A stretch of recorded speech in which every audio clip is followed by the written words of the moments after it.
Mega DSC scam బయటపడడంతో రాష్ట్ర వ్యాప్తంగా కూటమి ప్రభుత్వంపై తీవ్ర వ్యతిరేకత వ్యక్తమవుతున్న పరిస్థితుల్లో ప్రజల దృష్టి మళ్లించేందుకు టీడీపీ మహానాడులో రాజకీయ డ్రామాకు తెరలేపారని వైఎస్ఆర్సీపీ అధికార ప్రతినిధి నాగమల్లేశ్వరి ఫైర్ అయ్యారు. తొలి సంతకం అంటూ నానా హడావిడి చేసి నిర్వహించిన డిఎస్సీ 2025లో ప్రభుత్వం పెద్ద స్కామ్ చేసిందని ఆమె ఆరోపించారు.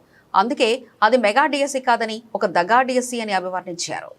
మీ మహానాడు పెట్టుకోవడానికి మీ ఉద్దేశం ఏంటని మీరు పెట్టారు అని అనేది రాష్ట్రంలో ఉన్నటువంటి ప్రజలకైతే క్లారిటీ ఇచ్చారు. అందుకు మీకు ధన్యవాదాలు చెప్తాను.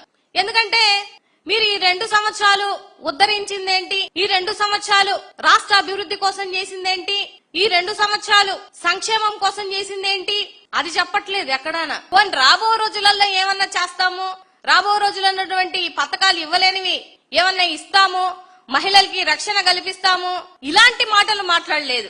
ఓన్లీ జగన్మోహన్ రెడ్డి గారిని తిట్టడానికి, జగన్మోహన్ రెడ్డి గారిని దూషించడానికి, జగన్మోహన్ రెడ్డి గారిని నానా మాటలు అనడానికి, జగన్మోహన్ రెడ్డి గారి కాలి గోటికి కూడా సమానం అవ్వనటువంటి వ్యక్తులతో మీరు మాట్లాడించి మీ స్థాయిని, మహానాడు స్థాయిని తగ్గించినటువంటి క్రెడిబిలిటీ ఎవరికన్నా దక్కుతుందయ్యా ఈ రాష్ట్రంలో అంటే మన సకల శాఖ మంత్రి లోకేష్ బాబు గారికి.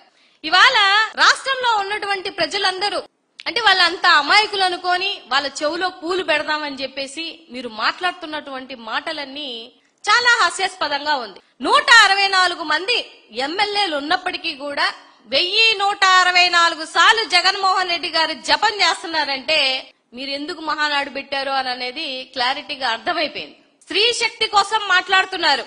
అక్కడ చాలా ఉద్ధారకులు స్త్రీల కోసం పోరాడి శ్రమించినటువంటి ఉద్ధారకులు ఉన్నట్టు మాట్లాడుతున్నటువంటి మిమ్మల్ని కొన్ని మాటలు అడుగుతాను ఒక మహిళగా.